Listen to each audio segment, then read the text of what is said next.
Yes, good evening to all of you friends. We start at class at 9 p.m. Few more seconds to go.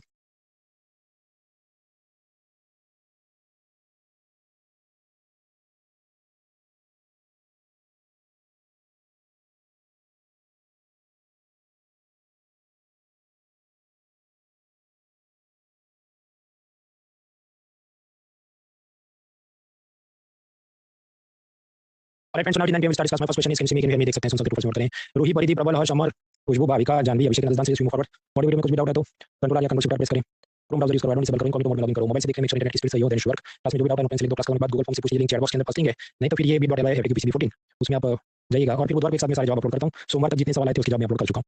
अपने lecture में power point अलग होता है, notes handout अलग होते हैं. पावर पॉइंट ऐसे क्लास खत्म होने के बाद जो बाजू में दिखे वो चीज़ आप डाउनलोड करते हैं, जैसे कलरफुल चीज़ हो गई. हैंडआउट अलग चीज़ है, वो डाउनलोड करने के लिए मोबाइल ऐप से देख रहे हैं तो मेरे प्रोफाइल पटेल उसमें कोर्सेज लेटेस्ट PCB14 में जाइए, बेल आइकन दबाइए, माल मिल जाएगा. डेस्कटॉप से देख रहे हैं तो unacademy.com/malwar कोर्सेज लेटेस्ट और उसके अंदर PCB14 बेल आइकन दबाइए, अपडेट राइट हैंड से साइड बार खुलते हुए माल मिल जाएगा. अभी हम लोग देख रहे थे इकोनॉमी. देखिए फर्स्ट पिलर में यूपीआई बिटकॉइन पहला चैप्टर कंप्लीट कर दिया, रेपो रेट CRR ये सब दूसरा चैप्टर लास्ट वीक कंप्लीट कर दिया. अभी हम लोग हैं बैंकिंग और उसमें बैंकों का क्लासिफिकेशन, नॉन परफॉर्मिंग एसेट, ये इस वीक हम लोग पढ़ रहे हैं पिलर 1B में. और इसमें भी आज और कल क्लास थी, आज क्लास थी. अब तक जितना आज ये हैंडआउट कंप्लीट हो जाएगा classification of the banking sector, और इसकी टेस्ट कल रात 9 बजे होगी तो कल क्लास नहीं है. फिर शनि रवि मतलब रवि और सोमवार वापस क्लास होंगे, बैड लोन्स और नॉन परफॉर्मिंग एसेट वगैरह की, और उसकी बुधवार को टेस्ट होगी. कल रात तक हमने जो पढ़ा था बैंकों के क्लासिफिकेशन में उसमें करीब 10 तो सवाल पीवाईक्यू के बनते हैं, लेकिन वो हर एक सॉल्व करने बैठे तो आधा घंटा उधर ही नहीं पड़ जाएगा. तो वो आप ये जो कल रात टेस्ट होगी उसमें वो दे देना और उसमें उसकी एक्सप्लेनेशन देख लेना. तो कल रात तक हम लोगों ने हाउस होल्ड्स बैंक में पैसा डालते हैं और उन बैंकों के अंदर हमने देख लिए थे. Let me zoom in. Commercial bank जो मुनाफे के लिए काम करते हैं, उसमें सरकारी बैंक होते हैं, SBI वगैरह public sector bank, axis HDFC जैसे प्राइवेट बैंक है, सिटी बैंक HSBC जैसे फॉरेन बैंक हैं. तो ये एक तरफ के कमर्शियल बैंक हुए. कुछ और भी प्रॉफिट के लिए काम करते हैं, लेकिन या तो उनको ज्योग्राफी के हिसाब से पूरे भारत में ब्रांच खोलने की परमिशन नहीं है, जैसे local area bank, regional rural bank, या कुछ ऐसे हैं कि उनको या तो लोन एकदम बस गरीबों को ही देना है या लोन देना ही नहीं है, जैसे कि payment bank and small finance bank. तो इन्हें हम कहते हैं डिफरेंशियल बैंक्स. इनका खेल कल खत्म हो गया था. आज भी हम बैंक पढ़ेंगे, उसके बाद NBFC देखेंगे. बैंकों में आज हमको देखना है cooperative banks, urban cooperative, rural cooperative वगैरह. सबसे पहले कोऑपरेटिव क्या है और वो बाकी से अलग कैसे. नॉर्मली ये कमर्शियल बैंक प्रॉफिट के लिए शुरू होता है, तो सबसे पहले आप कंपनी में रजिस्टर करते हैं, फिर आप जनता से शेयर इशू करके पैसा उठाते हैं, जरूरत पड़े बॉन्ड इशू करके पैसा उठाते हैं, फिर RBI आपको लाइसेंस देता है, आप जनता से डिपॉजिट उठाना चालू करते हैं, फिर ये सब आप लोन में घुमाना चालू करते हैं. अब तो बैंक की ओनरशिप किसकी है. डिपॉजिटर के मैंने 500 करोड़ डिपॉजिट किए तो भी आप उस बैंक के ओनर नहीं बन जाते हैं. बैंक का ओनर कौन है, जिसने शेयर कैपिटल दिया है. शुरुआत में जब बैंक ने शेयर इशू किया उसमें इन्वेस्ट किया है, और वहां पर जिसके पास ज्यादा शेयर्स होंगे उसका वोटिंग पावर ज्यादा होगा. जैसे SBI, इसमें भारत सरकार की मेजॉरिटी शेयर होल्डिंग है, तो भारत सरकार की मुताबिक वो SBI काम करेगा कि आपका ब्लू कलर का लोगो होना चाहिए, पर्पल कलर का होना चाहिए, लंच ब्रेक कितने घंटे होना चाहिए, नहीं होना चाहिए, वगैरह वगैरह. तो फिर कोऑपरेटिव बैंक्स क्या है. कोऑपरेटिव मतलब उसमें ऐसा नहीं कि मेरे पास मान लो शेयर होल्डिंग के हिसाब से 55% शेयर होल्डिंग है तो मैं मालिक हो गया और मेरे हिसाब से ये बैंक चलेगा. नो, यहाँ पर मेंबर्स का वोटिंग पावर ऐसा होता है, एक आदमी का एक वोट होता है. चाहे आपने 100 रुपए का शेयर कैपिटल जमा किया, 500 रुपए का शेयर कैपिटल जमा किया, कुछ किया, 1 पर्सन 1 वोट. ये कोऑपरेटिव की भावना होती है, वेदर यू गिव 100 रुपए कैपिटल और 1 रुपए कैपिटल. इससे कम्युनिटी स्पिरिट से काम होता है. तो ये होते हैं cooperative banks. Cooperative banks normally commercial banks के मुकाबले थोड़ा सस्ते में ब्याज में लोन देते हैं. तो अगर SBI मान लो 12% ब्याज में दे रहा है तो हो सकता है ये ले 10% में देते हो. कम्युनिटी स्पिरिट होती है. ये खासकर गुजरात, महाराष्ट्र, आंध्र, तमिलनाडु जैसे सिलेक्टेड स्टेट्स में ज्यादा डेवलप हो पाया. बाकी स्टेट में because of the caste and political challenges उतना ज्यादा डेवलप हुआ नहीं. ये जो कोऑपरेटिव बैंक्स हैं इन पर भी RBI का बैंकिंग रेगुलेशन एक्ट लगता है, लेकिन RBI के पास जैसे मान लो भारत में 200 कोऑपरेटिव बैंक हो, रोज तो वो काम देख नहीं सकता, तो बहुत सारा काम नाबार्ड नाम की एक संस्था को दिया. कुछ ऐसा काम है जो यूनियन और स्टेट गवर्नमेंट के रजिस्ट्रार भी देखते हैं, जो आगे हम लोग देखेंगे. ये सब कोऑपरेटिव बैंक्स को CRR SLR नॉर्म्स मानने पड़ते हैं, बासेल नॉर्म्स मानने पड़ते हैं. बासेल नॉर्म्स क्या है वो हम रविवार को या सोमवार को वहां तक पहुंच जाएंगे. लेकिन ये सारे कोऑपरेटिव बैंक्स इनको रेपो MSF नहीं मिलेगा. उनमें से चुनिंदा बड़े साइज के या बड़े कैटेगरी वाले बैंकों को रेपो MSF वगैरह लोन्स मिलते हैं. रेपो MSF क्या है लास्ट वीक हम देख चुके हैं. ये जो कोऑपरेटिव बैंक है इन पर PSL लगता नहीं, सिवाय कि वो अर्बन कोऑपरेटिव हो तो उन पे लगता है. ये सब में बहुत लोड नहीं लेना है, सफिशिएंट हो कि कमर्शियल बैंक जैसा ही है, लेकिन कहां पर कुछ कुछ जगह पर 19-20 का फर्क हो सकता है. एग्जैक्टली सब याद नहीं रखना है कि क्या मिलता है क्या नहीं मिलता है. अब जैसे हेलो मेरे को लैग आ रही हो तो आप लोग रिफ्रेश करें. मैं आपको बता रहा था कोऑपरेटिव बैंक्स. कोऑपरेटिव बैंक्स के अंदर urban cooperative, state cooperative, central cooperative, primary agriculture credit society, अलग अलग जाति होते हैं. वो क्या है समझते हैं. देखिए कोऑपरेटिव बैंक को हम क्लासिफाई कर सकते हैं टारगेट ऑडियंस के हिसाब से, कि इसमें कुछ तो हो सकते हैं कि जो गांव की जनता को केटर करते हैं, कुछ ऐसे होते हैं वो शहर की जनता को केटर करते हैं. अब ऐसा नहीं कि अर्बन बैंक से शहरी कोऑपरेटिव बैंक तो गांव में ब्रांच नहीं खोल सकते, गांव में लोन नहीं दे सकते, ऐसा नहीं है. लेकिन उसका जन्म सिटी में हुआ है, तो उनके जो फाउंडिंग मेंबर्स, हेडक्वार्टर, ये सब ये ओरिजिन कहां से हुआ है, सिटी में, इसलिए हम उनको कहेंगे they are urban cooperatives. Secondly geography के हिसाब से भी हम इन कोऑपरेटिव्स को क्लासिफाई कर सकते हैं. कुछ ऐसे हैं जो केवल एक राज्य में ऑपरेट करते हैं, तो सिंगल स्टेट कोऑपरेटिव, अब उसमें भी आप क्लासिफाई करें रूरल में है कि अर्बन में. कुछ ऐसे हैं जो एक से ज्यादा राज्य में, मल्टी स्टेट कोऑपरेटिव, जैसे पंजाब महाराष्ट्र कोऑपरेटिव बैंक, दो स्टेट हो गए पंजाब महाराष्ट्र. अब ये मल्टी स्टेट कोऑपरेटिव है, ये नॉर्मली अर्बन टाइप के होते हैं, क्योंकि स्वाभाविक पहले से सिटी में होगा तो उसका ऐसा विजन होगा, उसके पास इतना दमखम और पैसा और नेटवर्क होगा कि दूसरे सिटी में, दूसरे राज्यों की सिटी में जाके खोल सके. तो normally multi state cooperatives are urban cooperatives in nature. अब यहाँ पर इनका रेगुलेटर कौन है, और इसमें पहले काफी खिचड़ी थी जिसके चलते स्कैम होते थे, फिर सरकार ने कुछ रिफॉर्म लिए, तो उतना हमें MCQ के लिए याद रखना है. देखिए ये जो कोऑपरेटिव्स हैं RBI काम देखता है क्योंकि ये बैंक है, लेकिन RBI ने भी बहुत सारा काम तो नाबार्ड नाम की संस्था को दे दिया कि तुम्हारे स्टाफ को बोला इनका सब चेक करता है. तो ये तो RBI आ गया. दूसरा, एक से ज्यादा राज्य में मल्टी स्टेट कोऑपरेटिव बैंक्स हैं, तो एग्रीकल्चर मिनिस्ट्री के नीचे registrar of multi state cooperative society था, वो काम देखता था. फिर एक अलग से कोऑपरेटिव मिनिस्ट्री बनी जिसके बॉस अभी अमित शाह, तो उनके नीचे registrar of multi state cooperative society, वो मतलब काम एक देखता है, यूनियन गवर्नमेंट का ऑफिसर. उसी तरह स्टेट गवर्नमेंट का state registrar for cooperative society, ये भी इसमें काम देखता है. तो इस कारण से बहुत सारे यहाँ पर रेगुलेटर हो गए. अब इनका पहले सीन क्या था कि जैसे हम बात करें कोई कमर्शियल बैंक जैसे SBI एक्सिस, तो केवल RBI उसको रेगुलेट करेगा, यूनियन स्टेट के रजिस्ट्रार तो वहाँ पर टांग अड़ा नहीं सकते. फिर हम बात करें कोई कोऑपरेटिव जो सिंगल स्टेट में, और केवल ग्रामीण एरिया में काम कर रहा है तो आरबीआई देखेगा, हाँ यूनियन गवर्नमेंट नहीं देखेगा, स्टेट गवर्नमेंट उसका रेगुलेशन थोड़ा थोड़ा देखेगा। तीसरा था कोऑपरेटिव सिंगल स्टेट लेकिन सिटी एरिया में काम करे, आरबीआई उसे चेक करेगा, हाँ यूनियन गवर्नमेंट नहीं देखेगा, स्टेट गवर्नमेंट देखेगा, हाँ। And lastly multi state cooperative जो थे, आरबीआई उसका काम देखेगा, यूनियन भी थोड़ा चेक करेगा, एक एक स्टेट उसका चेकिंग नहीं करेगा। तो आप देख सकते हैं कि यहाँ पर तो बहुत सारा ओवरलैप हो रहा है, कभी ये कभी वो, तो जब भी स्कैम होगा तो दो ऑफिसर की सिग्नेचर लेनी पड़ेगी, आरबीआई गवर्नर की भी और जो रजिस्ट्रार ऑफ कोऑपरेटिव सोसाइटी या तो यूनियन का या तो स्टेट का उसकी भी साइन लेनी पड़ेगी। और नॉर्मली वो जो रजिस्ट्रार होगा वो करप्ट आदमी होगा तो वो कोई साइन करेगा नहीं, इसलिए आगे स्कैम की तहकीकात या उस पर सजा आसानी से होगी नहीं। तो दिस वाज द प्रॉब्लम। इसका सॉल्यूशन क्या है? सॉल्यूशन यही मतलब कि बेताज बादशाह तेजपुर के सारा स्कैम करते रहेंगे तो बहुत सारे छुटभइये नेता कोऑपरेटिव बैंक में बोर्ड डायरेक्टर में बैठ के स्कैम चलाते थे, आरबीआई उनका कुछ उखाड़ नहीं सकता था। इसलिए ये जो ड्यूअल सुपरविजन मॉडल था, एक से ज्यादा लोग इसको सुपरवाइज कर रहे थे, उसको खत्म करने के लिए भारत सरकार को कदम उठाने की जरूरत हुई, क्योंकि पंजाब महाराष्ट्र कोऑपरेटिव बैंक दो स्टेट में काम कर रहा था और उसमें स्कैम हुआ, उसने ऐसे लोगों को लोन दिया जिन्होंने वापस नहीं चुकाया और फिर लोगों को इंसाफ जल्दी मिलाने, तो फिर सरकार पे प्रेशर बना और 2020 में बैंकिंग रेगुलेशन का कानून तो था ही पहले 1949 में, उसमें सुधार किया अमेंडमेंट ऑर्डिनेंस द्वारा। ऑर्डिनेंस का मतलब क्या, जब पार्लियामेंट सेशन में नहीं हो तो प्रेसिडेंट खुद से जो कानून बनाए उसे ऑर्डिनेंस यानी अध्यादेश कहते हैं, वो पॉलिटिकल लेक्चर में देखना। तो 2020 में ऐसा सुधार किया। सुधार ऐसा किया कि देखिए सिंगल स्टेट गांव में जो बैंक है उनको थोड़ा छूट है अभी भी कि आरबीआई भी देखेगा, स्टेट गवर्नमेंट का रजिस्ट्रार भी देखेगा, बाकी जितने टाइप के कोऑपरेटिव बैंक है उनको टाइट कर दिया कि तुम्हें सिर्फ और सिर्फ आरबीआई ही रेगुलेट करेगा। तो जैसे सिंगल स्टेट अर्बन कोऑपरेटिव केवल आरबीआई देखेगा, स्टेट गवर्नमेंट का रजिस्ट्रार यूनियन गवर्नमेंट का रजिस्ट्रार उसको नहीं देखेगा। मल्टी स्टेट कोऑपरेटिव्स एक से ज्यादा राज्य में जो काम करते हैं तो आरबीआई देखेगा, यूनियन और स्टेट के रजिस्ट्रार नहीं देखेंगे। हो सकता है आप मोबाइल में देख रहे हैं तो ये इतना अच्छे से स्क्रीन में दिखे नहीं क्योंकि फॉन्ट छोटे हो जाएंगे, मेरी हमेशा कोशिश रहती है कि बड़ी फॉन्ट वाली स्लाइड हो, लेकिन आप समझो मुझे कंपैरेटिव बनाना है तो ये टेबल ऐसा ही बनेगा, इस कारण से ये छोटा ही दिखेगा, पर चिंता नहीं करनी है, हैंडआउट आप डाउनलोड करें उसमें सब दिया सुकून से बाद में जूम इन करके पढ़ना। एनीवे सो कोऑपरेटिव बैंक्स का हमने थोड़ा हिसाब देखा, अब इनके लिए एक नई संस्था बनी है समझते हैं मित्रों, जो द हिंदू इंडियन एक्सप्रेस वगैरह अपने वाले पेपर न्यूज़पेपर है उसको रेगुलेट करने के लिए प्रेस काउंसिल ऑफ इंडिया है, ये तो स्टैट्यूटरी बॉडी कानून से बनाई गई। तो आपको अगर न्यूज़पेपर से कोई कंप्लेन है, येलो जर्नलिज्म हो रहा है कि ब्लैकमेल करके आपने पैसा नहीं दिया, आपकी गलत खबर छापी जा रही है, ये सब चल रहा है, आप कंप्लेन कर सकते हैं किधर, प्रेस काउंसिल ऑफ इंडिया में। लेकिन ये जो प्रेस काउंसिल ऑफ इंडिया इसका कानून ऐसा है कि printed newspaper he you can regulate. तो अगर आज तक के टीवी चैनल पे रिपब्लिक या टाइम्स नाउ के टीवी चैनल पे कुछ आया, आपको प्रॉब्लम है तो उसे ये लोग नहीं देखते, तो प्रेस काउंसिल उसको रेगुलेट नहीं करता और कानून से दूसरी भी कोई अभी ऑर्गेनाइजेशन नहीं बनी।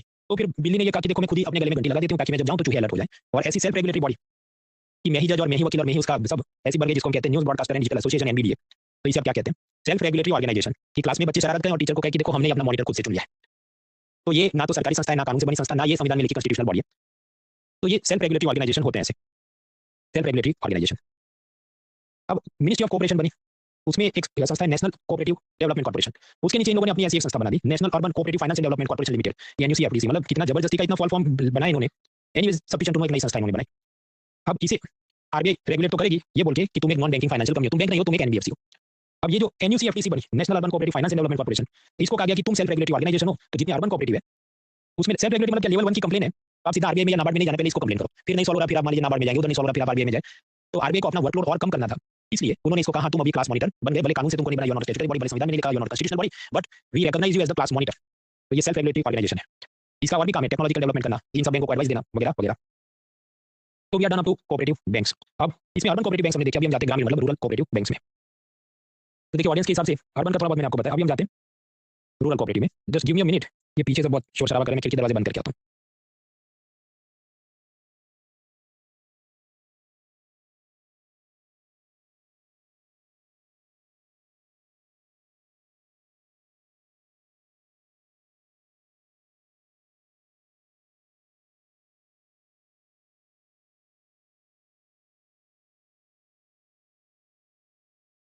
अन अकेडमी का जो प्लेटफॉर्म है इसके अंदर इसका इंटरनल सिस्टम होता है नॉइस कैंसलेशन का, तो हो सकता है आपको वो शोर शराबा सुनाई नहीं दे जो मुझे इधर सुनाई देता हो।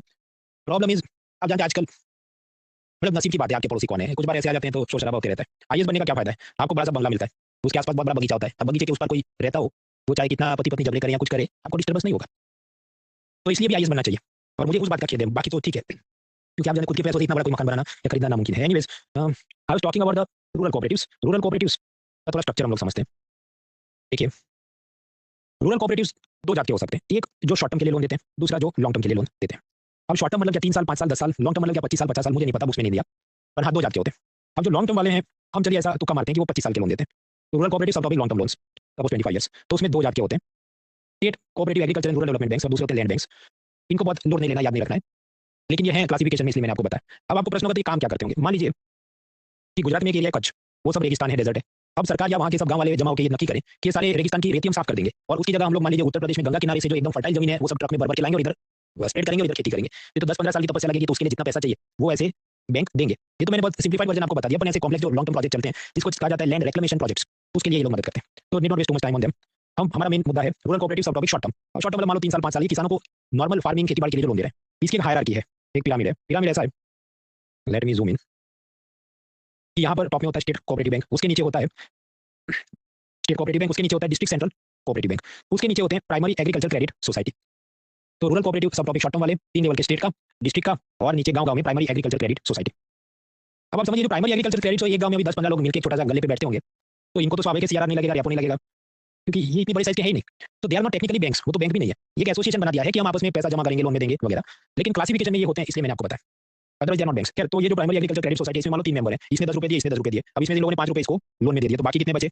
20 में से 5 के 15। तो ये लोग जमा करेंगे डिस्ट्रिक्ट सेंट्रल कोऑपरेटिव बैंक में। अब डिस्ट्रिक्ट सेंट्रल कोऑपरेटिव बैंक में मान लो उसमें से 5 रुपए आगे किसी को लोन में दे दिए, तो और कितने बचे? 10 रुपए। तो वो स्टेट कोऑपरेटिव बैंक में जमा करेंगे। स्टेट कोऑपरेटिव बैंक वाला भी इसमें से किसी को लोन दे देगा 2 रुपए का, तो बचेगा 8 रुपए।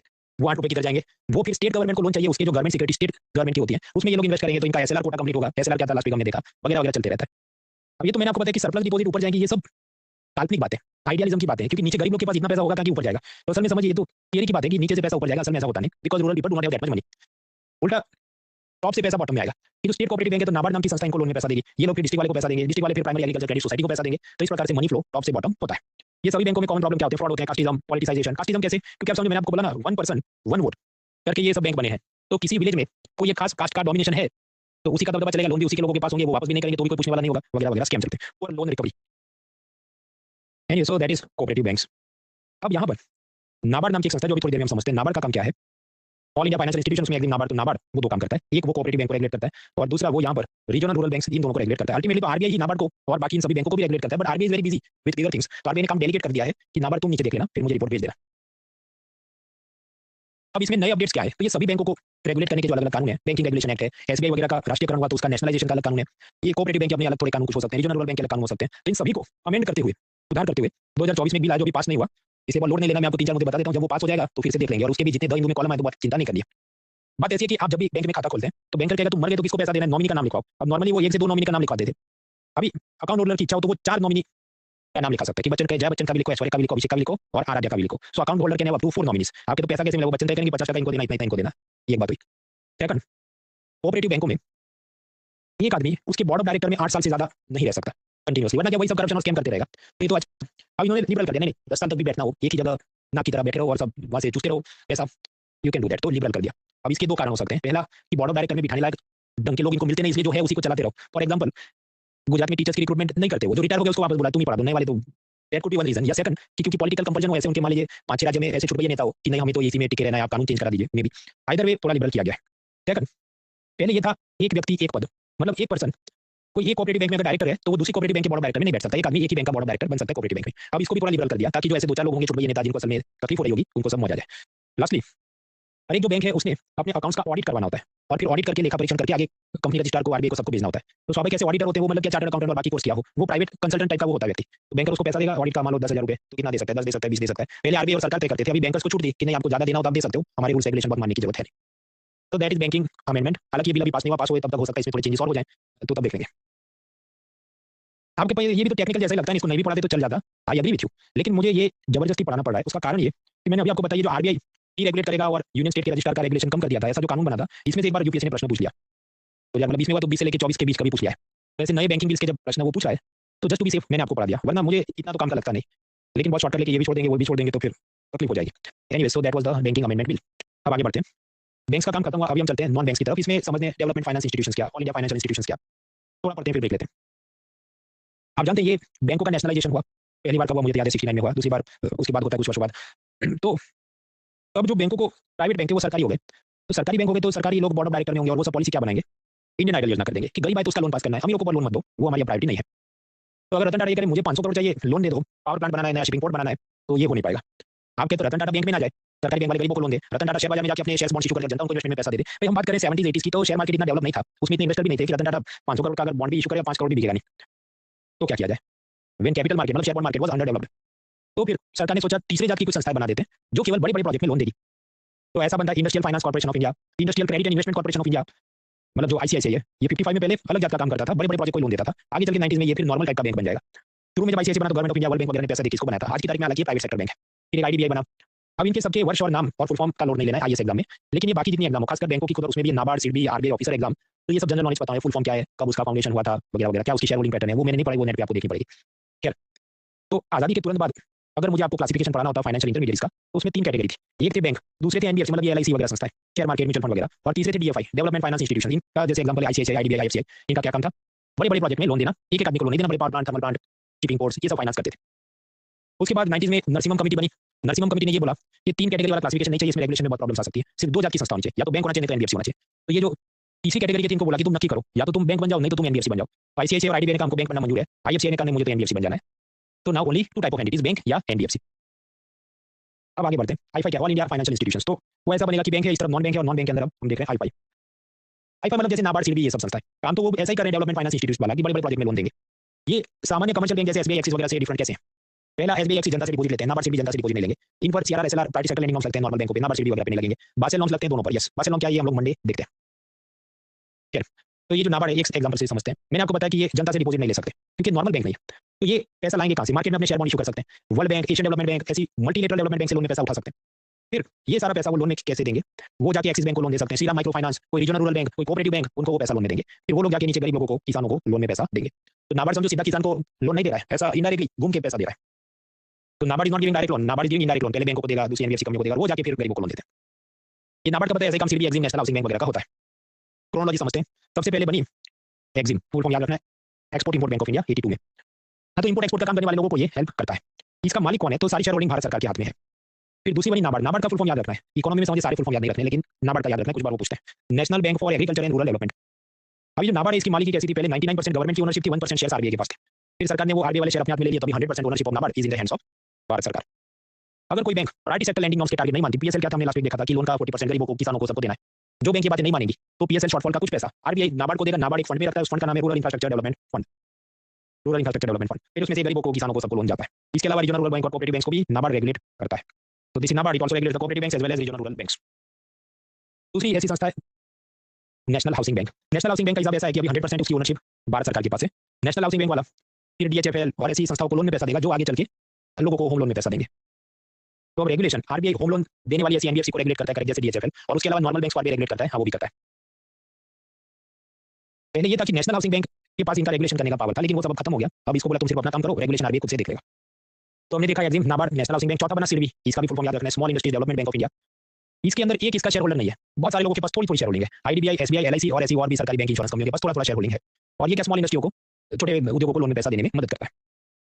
तो अब तक 4 देखे, NABARD, Exim, SIDBI and national Housing bank. फिर सरकार ने कहा कि 4 बादशाह नहीं, एक 5वां बादशाह और बना लेते हैं। तो now we have fifth all India financial institution, जिसका फुल फॉर्म याद रखना है, National Bank for Financing Infrastructure and Development. तो यानी कि एनएबीएफआईडी, एनएबीएफआईडी। अब ये एनएबीएफआईडी क्या करेगा? सब infrastructure, shipping, airport, thermal power plant, ये सब के लिए लोन में पैसा देगा। आपके बराबर, तो वो पैसा लाएगा कहां से? कुछ उसे बजट में से पैसा मिलेगा, कुछ आरबीआई उसको पैसा देगी, कुछ एलआईसी और बाकी संस्थाएं इन्वेस्ट करेंगी, वर्ल्ड बैंक से आ सकता है पैसा, मार्केट में अपने बॉन्ड्स इशू करे, उसमें पैसा वो मोबिलाइज कर दे। ये आम जनता से डिपॉजिट नहीं लेगी क्योंकि ये नॉर्मल बैंक नहीं है। अब ये सब जो पैसा आएगा, मान लो एक 100 करोड़ रुपए, तो ये सब पाइपलाइन में जा रहा है। ये पाइपलाइन को हम कहेंगे नेशनल इंफ्रास्ट्रक्चर पाइपलाइन। अब कुछ पाइपलाइन में union government, state government, Adani, Ambani, ये सब लोग भी पैसा देंगे, तो पाइपलाइन में और भी पैसा जाता है, एंड कलेक्टिवली इन सभी पैसों से इंफ्रास्ट्रक्चर डेवलपमेंट होगा। तो that is national Bank for Financing Infrastructure and development. ये जितने हमने आईफाई देखे, नाबार्ड, सिडबी से लेके एनएबीएफआईडी, ये सब लोग समझिए अलग कानून से बने। नाबार्ड का अलग कानून, एनएबीएफआईडी का अलग कानून, सिडबी का अलग कानून। तो एक प्रकार से इन्हें हम कहेंगे, ये कंपनियां नहीं है, इनको कहा जाता है स्टैट्यूटरी कॉर्पोरेशन, वैधानिक निगम, वैधानिक निगम। खैर, थोड़ा पढ़ते हैं, फिर ब्रेक लेते हैं। कंसेप्ट इसके साथ जुड़े मुझे खत्म करने। देखिए, प्रोजेक्ट 2 जात के हो सकते हैं। इधर आप देख रहे हैं जमीन पे कुछ भी नहीं है और मैं कहूँ एक एयरपोर्ट बनाते हैं, तो that is called greenfield project. तो ये सब संस्थाएं ऐसे लोन दे सकती हैं। हाँ, मान लीजिए यहाँ पर ऑलरेडी एक एयरपोर्ट है और इसमें सिर्फ 2 फ्लोर्स हैं, मैं को तीसरा एक और मंजिल चुन बना देते हैं, या सिर्फ एक एयरस्ट्रिप है, मैं को और 2-4 बना देते हैं, तो एक्जिस्टिंग को एक्सपांड करना हम क्या बोलते हैं? ब्राउनफील्ड प्रोजेक्ट है। तो इसके लिए भी ये लोग लोन दे सकते हैं। मान लीजिए शुरुआत में एयरपोर्ट बनाने के लिए बैंक ऑफ बड़ौदा ने 500 करोड़ का लोन दिया, लेकिन अदानी को बोला 15 ईयर्स में वापस चाहिए हमको, और बीच में कुछ प्रॉब्लम आ जाएगी, नहीं हो रहा है, मुझे रिलैक्स कर दो, तो ये ओरिजिनल लोन थी। ऐसी सिचुएशन में ये जो एनएबीएफआईडी है, जो इंफ्रास्ट्रक्चर का सब काम देखता है, वो बैंक ऑफ बड़ौदा के पास जाएगा कि आप ये जिम्मेदारी मुझे दे दो, मैं आपको हफ्ते हफ्ते में आपके 500 करोड़ दे देता हूँ। और फिर वो अदानी को कहेगा कि तुम चिंता मत करो, तुम ये 500 करोड़ का लोन 15 नहीं 20 ईयर्स में मुझे चुका देना, मैं तुम्हारा प्रॉब्लम बीच में 5 साल का देख लूंगा। तो ये जो किया गया, पुराने लोन का टेन्योर यानी अवधि या ड्यूरेशन बढ़ा दिया और खुद जिम्मेदारी ले ली एनएबीएफआईडी ने। इसको क्या कहते हैं? Take out finance. Take out finance, duration बढ़ा देगा, खुद थोड़ी रिस्पांसिबिलिटी ले लेगा। एक लाइन में याद रखना है, और वो भी इसलिए याद रखना है क्योंकि भारत सरकार की जो इंडिया ईयर बुक है उसमें सब दिया है। तो कुछ बार एग्जामिनर क्या करते हैं, which of the following are the functions of NABFID बोल के सब छाप दे, तो हाँ आपको टिक करना पड़ेगा। इसलिए एक लाइन में याद रखना है एग्जैक्टली वो क्या उसमें टेक्निकली करेगा, will not waste too much time. तीसरा, अदानी कोई प्रोजेक्ट करना चाहता है, उसके लिए वो पहले प्रोजेक्ट का पूरा रिपोर्ट बनाएगा, उसके लिए लोन के लिए अपने बॉन्ड्स इशू करेगा, बैंक में लोन लेने जाएगा, तो उसका क्रेडिट रेटिंग किया जाएगा कि मान लीजिए 0 से लेकर 800 मार्क। अब स्कोर जितना अच्छा होगा तो बैंकर जल्दी से लोन पास कर देगा और लोन का इंटरेस्ट भी कम मांगेगा, सस्ते ब्याज में दे देगा।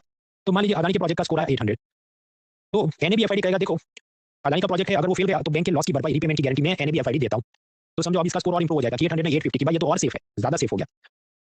तो इसे हम कहते हैं कि एनएबीएफआईडी द्वारा क्रेडिट एनहांसमेंट किया गया। वैसे होगा कि जल्दी जल्दी बैंकर लोन पास कर देगा, भाई इसका तो स्कोर बहुत अच्छा है, सस्ते ब्याज में दे देगा। पहले शायद ये था कि 800 की क्रेडिट स्कोर पे बैंकर 50 करोड़ का लोन पास कर रहा था, अब 850 करोड़ हो गया तो 70 करोड़ लोन पास कर देगा।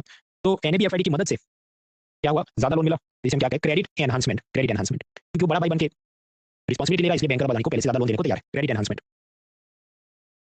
एक और भी ये काम करता है एनबीएफआईडी रीफाइनेंस। वो क्या हम लोग पिलर 1 डी में देखेंगे। पिलर 1 डी में फिर भी आपको मैं हिंट दे दूं कि मान लीजिए ये किसान ने ट्रैक्टर का लोन लिया बैंक ऑफ बड़ौदा से, तो बैंक ऑफ बड़ौदा अपने लोन पेपर्स एनबीएफआईडी को देगा, उसके सामने एनबीएफआईडी बॉन्ड्स जारी करेगा, उधर से नया पैसा आएगा, वो नया पैसा इसको मिलेगा, इससे आगे लोन मिल जाएगा। ये पूरी प्रोसेस को हम कहते हैं रीफाइनेंस। डिटेल में हम लोग समझेंगे पिलर 1 डी में, मतलब वहां पर हम लोग नेक्स्ट वीक तक पहुंच जाएंगे। तो डेवलपमेंट फाइनेंस इंस्टीट्यूशन ये भाई जो पहले नाम था उसका धीरे धीरे वो क्या नया स्वरूप ले लिया आई5। तो ये सब बहुत महान है, बहुत ग्रेट है, ऐसा सब इकोनॉमिक सर्वे बोलता है। और बाकी जो टर्म्स कंसेप्ट है मैंने आपको बता दिया, तो एंड आउट में दिया, देख लेना। तो यहाँ तक अभी हम लोग रखते हैं, 5 मिनट का ब्रेक लेते हैं, उसके बाद एनबीएफसी कंपनियों के बारे में समझते हैं। तब तक लास्ट लेक्चर में हमने पढ़ा था स्मॉल फाइनेंस बैंक, इसका ये क्वेश्चन आप ट्राई करिए, break for 5 minutes.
Three more minutes.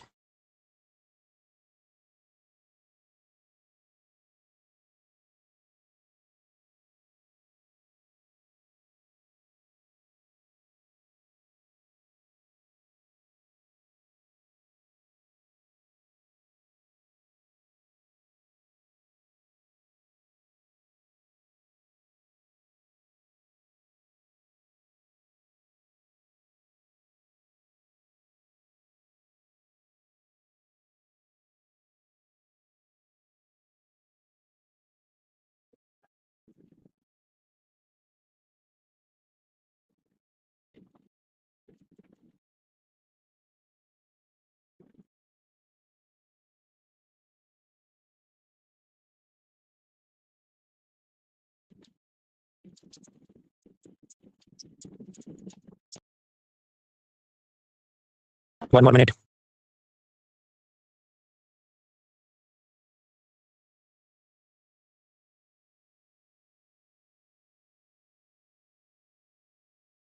Thirty more seconds.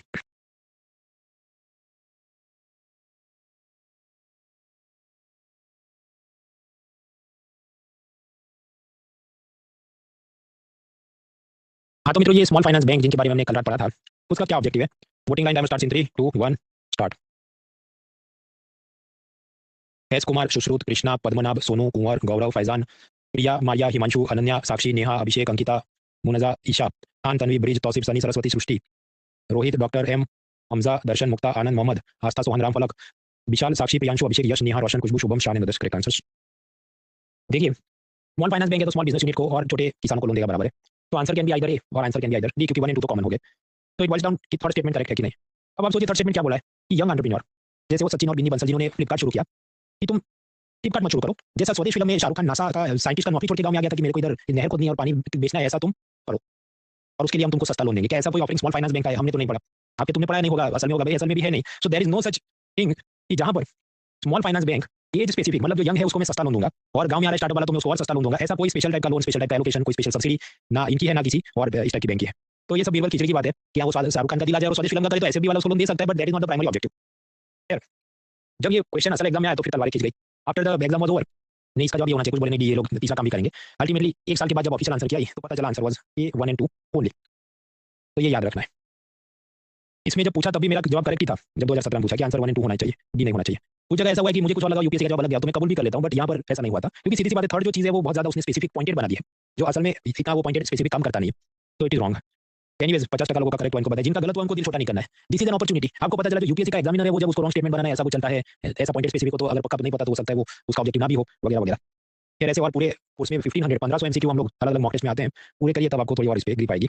हम लोग पढ़ रहे थे बैंकों के बारे में, वो तो पढ़ लिया, चलिए अब नेक्स्ट टॉपिक है NBFC, non banking financial companies. What is night?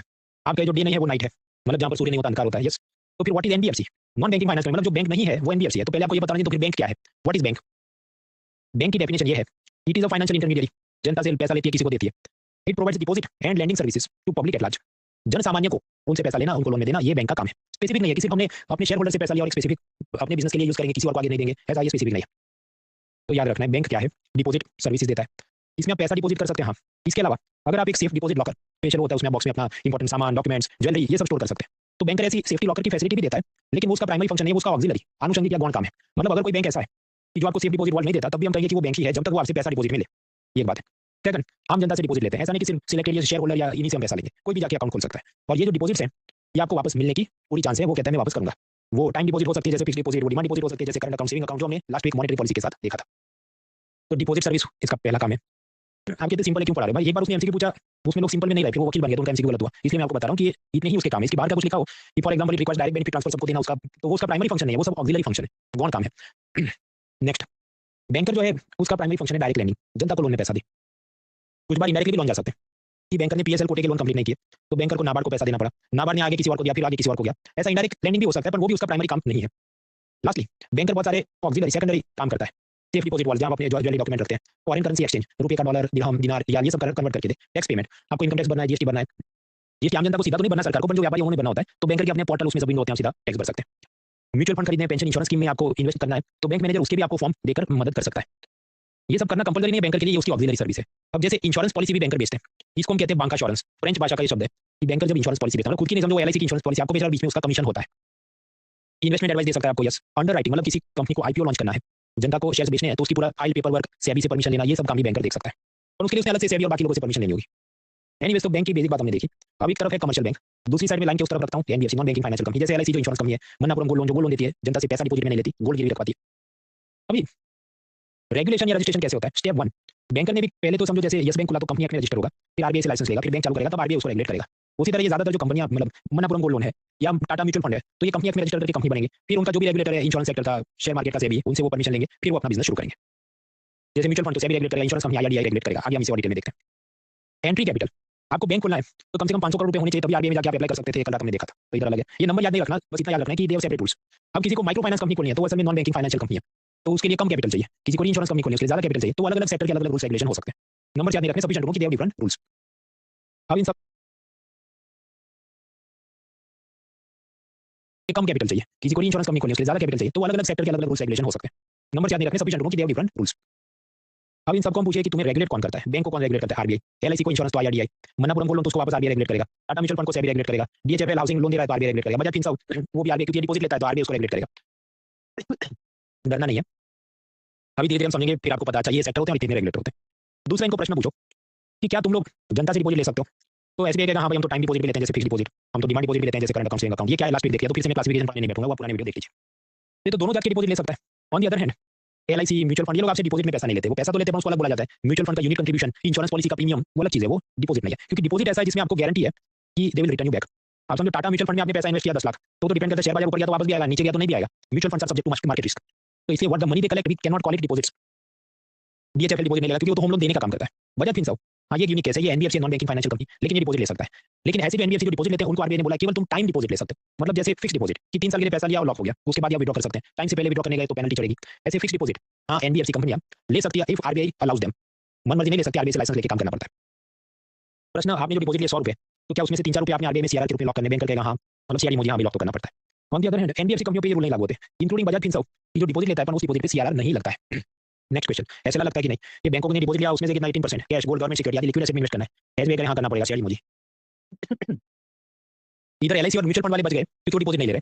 Bajaj Finserv लेकिन इधर फंस जाएगा कि हाँ उसने एसएलआर वाली चीज मानी होगी कि जितनी उसके पास टाइम डिपॉजिट आई है उसका कुछ percentage cash, gold, government security वगैरह, लिक्विड एसेट में कंपलसरी उसने लॉक करना होगा। हालांकि इसका परसेंटेज अलग हो सकता है, बैंकर पे अगर 18% एसएलआर है हो सकता है इसका 16 हो या कुछ और हो, एक्जेक्टली कितना हम पढ़ने नहीं बैठेंगे, sufficient to know they have to comply with SLR but the percentage may be different. क्या इन पे बासेल नॉर्म्स लगते हैं? बासेल नॉर्म क्या, वो सोमवार को हम समझेंगे। तो बैंकर पे तो लगते हैं सीआरआर मुझे, यहाँ ये मानना पड़ता है, एक बार रूल मानना पड़ता है। इस साइड पे कुछ बड़े वाले जो एनबीएफसी कंपनियां हैं उन पे लगते हैं, लेकिन वो रूल्स अलग होते हैं। तो सफिशिएंट टू नो एक लाइन में कि all the banks have to comply with Basel, correct, but all the NBFCs do not have to comply with Basel. Only some of the NBFC, केवल कुछ NBFC नहीं Basel norms मान्य होते हैं। क्या है वो norms, वो सोमवार को समझेंगे।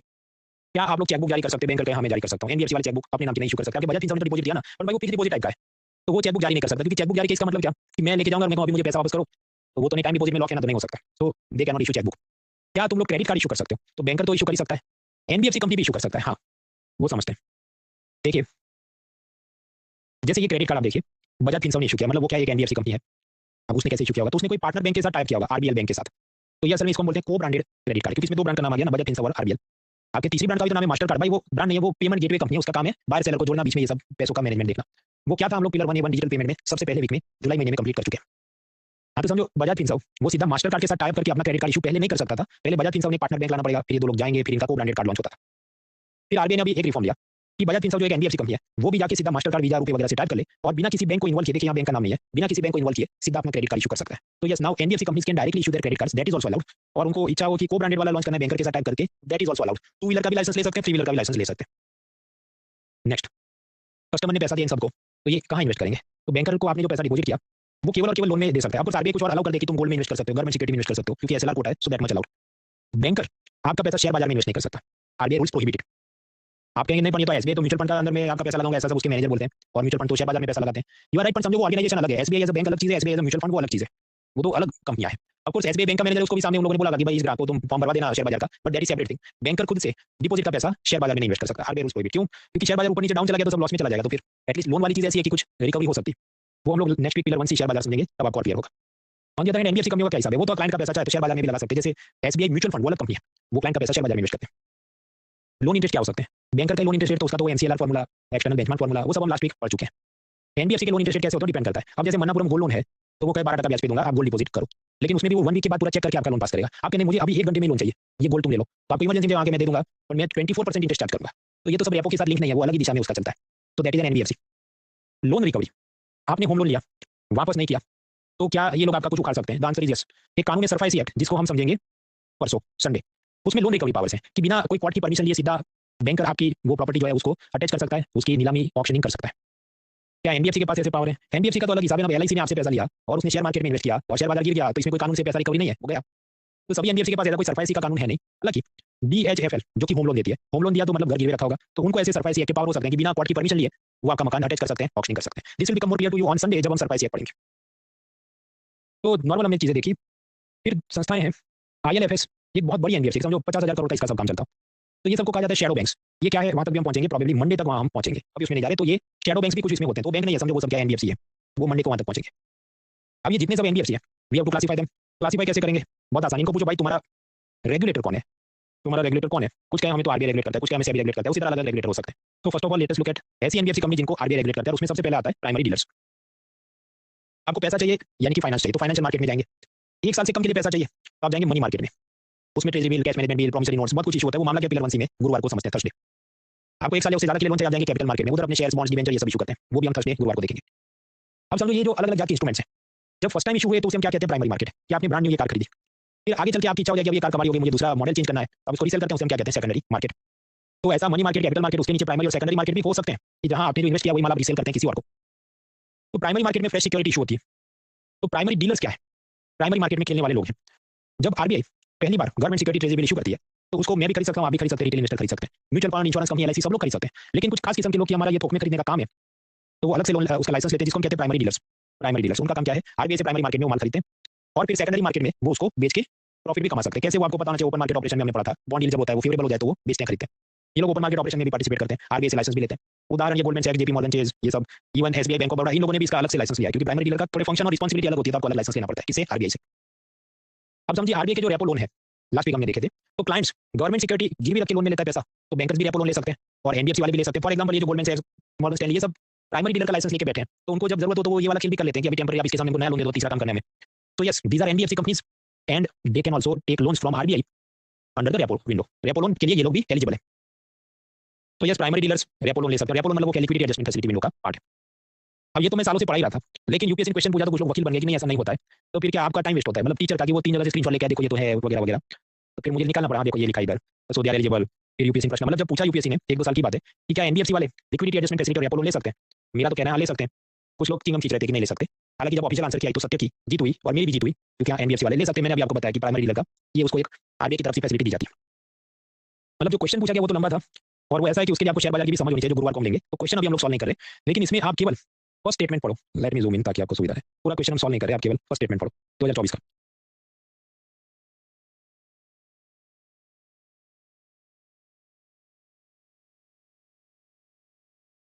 Yes, so it is correct. Non-banking financial companies such as primary dealers can access the LAF window of RBI for getting repo loans. Correct.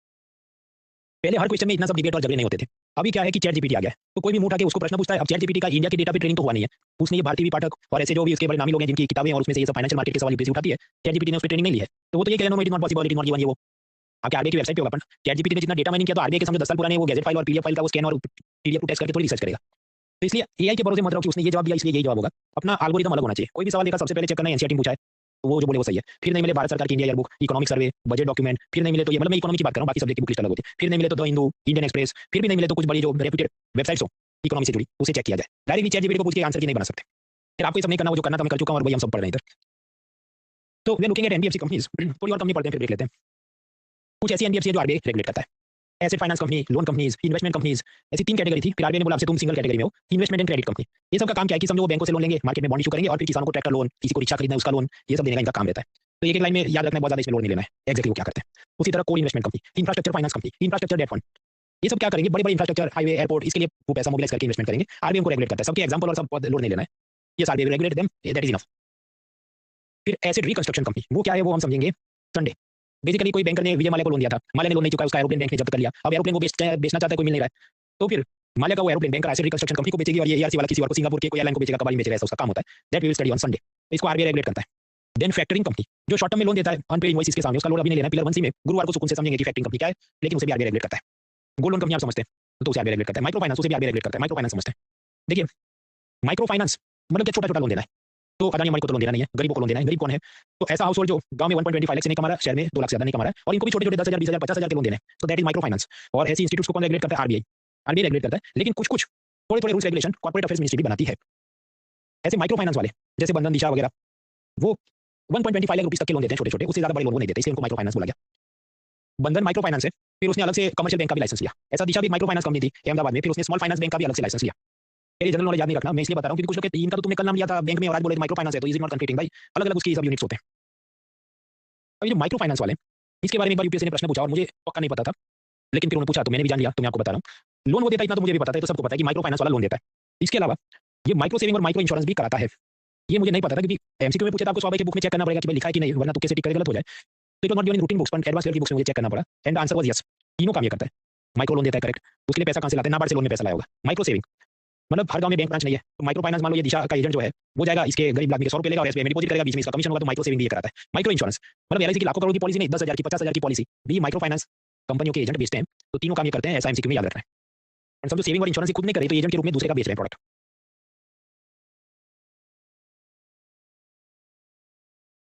इसके बाद कुछ और भी चीजें हमें समझनी है, but better we do it, वो कंटिन्यूसली चलेगा। इसके लेट मी जस्ट चेक कितना है। ब्रेक लेते हैं, ब्रेक के बाद बाकी का खत्म करते हैं। तब तक एमसीक्यू तो जनरल नॉलेज टाइप के थे, तो इसमें एक ही पीवाई सॉल्व करने लायक जो जिसकी चर्चा करनी चाहिए। सो सिंपली ब्रेक, तब तक आप सिर्फ ये चार्ट देखो, break for 5 minutes.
Three more minutes.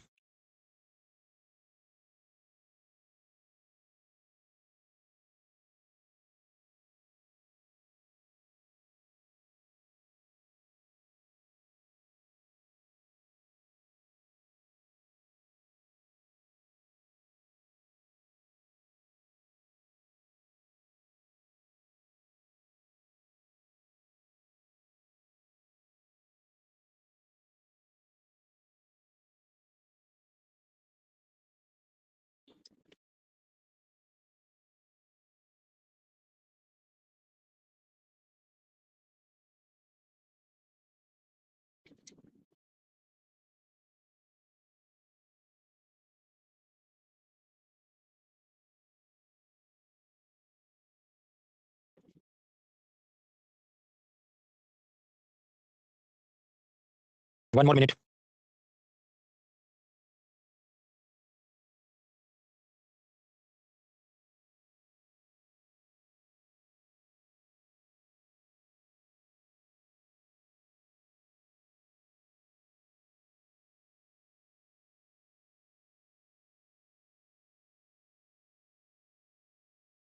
और फ्रेंड्स आगे बढ़ने से पहले tell me the voting line, can you देख सकते हैं, सुन सकते हैं, ऊपर नोट करें। विकास, अमर, मणि, प्रशांत, खुशबू, पवन, रुचि, अभिषेक, लक्ष्य, नदस्दान, तेजस्वी, मूव फॉरवर्ड। देखिए आप रिफ्रेश करें, अगर आप क्रोम ब्राउजर वगैरह में कोई एड ऑन वगैरह लगा है उसको आप अनलॉक डिसेबल करें, दूसरे डिवाइस से ट्रैक करें वगैरह, वो सब ट्रबल शूट है। We are learning about the bank and NBFC के अंदर माइक्रो फाइनेंस तक हम पहुंचे थे। इसके बाद कुछ अलग जात की नई नई चीज़ें जो निकली। देखिए फेसबुक मैसेंजर, व्हाट्सएप आप अलग अलग इंस्टॉल करो ऐप्स, नहीं तो आप ऑल इन वन कुछ मैसेंजर आते हैं, तो वो ऐसा है कि आपको फेसबुक, इंस्टा, व्हाट्सएप सबका एक ही जगह पर दिखा देता है। तो ऐसे नए जात की कुछ कंपनियां बनी जिसे हम कहते हैं अकाउंट एग्रीगेटर्स। अकाउंट एग्रीगेटर्स ऐसे हैं कि मुझे अपना बैंक बैलेंस चेक करना है, मैं स्टेट बैंक एक्सिस का लॉगिन करूंगा, उसके ऊपर आरबीआई काम देखता था। मैंने शेयर बाजार में टाटा म्यूचुअल फंड द्वारा पैसा इन्वेस्ट किया है, तो मैं उसकी साइट पे जाके चेक करूंगा कितना बैलेंस है। मैंने पेंशन के लिए एनपीएस स्कीम में इन्वेस्ट किया, मैं उसका तीसरा लॉगिन करूंगा। इंश्योरेंस पॉलिसी एलआईसी के लिए एलआईसी पोर्टल में जाके मैं चौथा लॉगिन करूं। तो क्यों ना एक ऑल इन वन मैसेंजर जैसा हो कि वो 4 वेबसाइट के अंदर लॉगिन करके आपका सारा डेटा निकाल के आपको एक सिंगल पेज में समरी बता दे कि क्या किधर कैसे चल रहा है। तो ऐसी ऑर्गेनाइजेशन को क्या कहें, ऑल इन वन मैसेंजर नहीं बोलेंगे, इधर हम कहेंगे अकाउंट एग्रीगेटर। तो आरबीआई ने ऐसी कंपनियों को अलाउ किया है जो नई जात का ये फिनटेक जिसे हम कहते हैं फाइनेंशियल टेक्नोलॉजी का काम कर रही है, तो अकाउंट एग्रीगेटर्स का काम कर रहे हैं। इससे दो फायदे, आपको ऐसा सिंगल पेज में सब समरी मिल गया कि मेरा बैंक में शेयर बाजार, इंश्योरेंस, पेंशन इतना पैसा इन्वेस्टमेंट हो चुका है, तो आप ये तुरंत आप उसको जो भी पॉलिसी रिन्यू करनी वगैरह काम हो गए। और जब आपको लोन में पैसा चाहिए तब बैंकर को ये स्क्रीनशॉट दिखाएंगे, देखो मैं इतना मालदार पार्टी हूँ, आई एम रिच पर्सन, तो मेरा लोन जल्दी पास कर दो।